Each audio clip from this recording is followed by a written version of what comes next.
Hello, my name is Jori Kaplan. I'm a medical oncologist and hematologist. I work here at the Virginia G. Piper Cancer Care Network and AZCCC at Deer Valley. I joined AZCCC in October of 2021. I'm from Chicago, Illinois. I spent most of my life living in Tampa, Florida.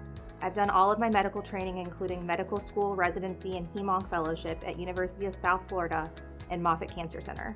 When I'm not treating patients, I like to spend time with my family and my dog Penny, spend time outdoors hiking and traveling. I got interested in cancer initially in medical school just because of our association with Moffitt Cancer Center and our experiences working with patients there.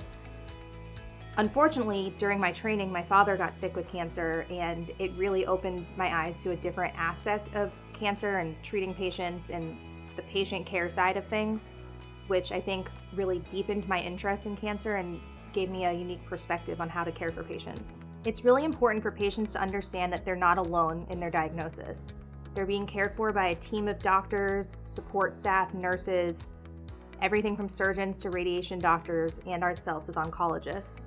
We work together to provide the best care and treatment and resources for the best clinical outcome.